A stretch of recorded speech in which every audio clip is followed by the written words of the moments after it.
આજે પ્રધાનમંત્રી નરેન્દ્ર મોદી રાજસ્થાન અને ગુજરાતના મહત્વપૂર્ણ પ્રવાસે છે. રાજસ્થાનમાં આશરે 1.06 લાખ કરોડ રૂપિયાના વિકાસ પ્રોજેક્ટ્સનું લોકાર્પણ અને શિલાન્યાસ કરવામાં આવી રહ્યો છે.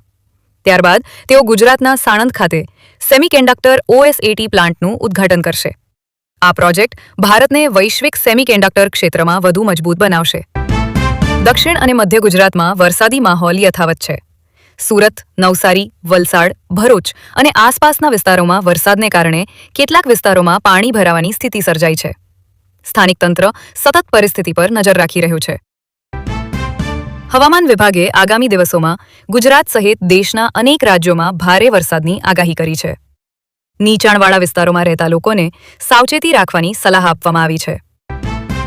રાજ્યમાં વરસાદને કારણે ખરીફ પાકની વાવણીને વેગ મળ્યો છે.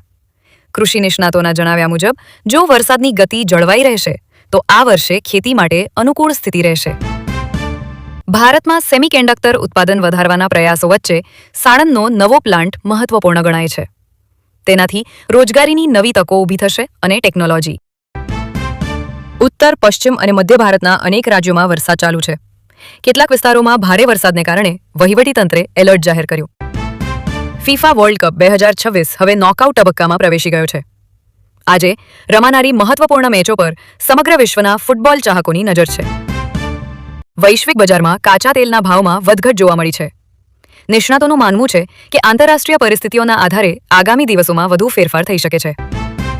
વિશ્વના અનેક દેશોમાં ભારે વરસાદ, પૂર અને અતિશય હવામાનની સ્થિતિ જોવા મળી રહી છે. અનેક સરકારોએ લોકોને સાવચેત રહેવા અપીલ કરી છે. ભારત ટેકનોલોજી અને ડિજિટલ મેન્યુફેક્ચરિંગ ક્ષેત્રમાં ઝડપથી આગળ વધી રહ્યું છે. નવી ફેક્ટરીઓ અને રોકાણોથી દેશના ઔદ્યોગિક વિકાસને વેગ મળવાની આશા છે. વિવિધ રાજ્યોમાં નવી શૈક્ષણિક સત્રની શરૂઆત સાથે પ્રવેશ પ્રક્રિયા અને શૈક્ષણિક કાર્યક્રમો આગળ વધી રહ્યા છે. મોસમી વરસાદને કારણે પાણીજન્ય અને મચ્છરજન્ય રોગોથી બચવા આરોગ્ય વિભાગે લોકોને સ્વચ્છતા જાળવવાની અપીલ કરી છે. શેરબજારમાં રોકાણકારોની નજર વૈશ્વિક આર્થિક સંકેતો અને આંતરરાષ્ટ્રીય બજારની ચાલ પર છે. ફૂટબોલ ઉપરાંત અન્ય આંતરરાષ્ટ્રીય રમતોમાં પણ અનેક મહત્વપૂર્ણ સ્પર્ધાઓ ચાલી રહી છે અને ખેલાડીઓ ઉત્તમ પ્રદર્શન કરી રહ્યા છે. આજના દિવસની સૌથી મોટી વાત એ છે કે વિકાસ, વરસાદ અને વૈશ્વિક રમતગમત ત્રણેય મુદ્દાઓ આજે ચર્ચાના કેન્દ્રમાં રહ્યા.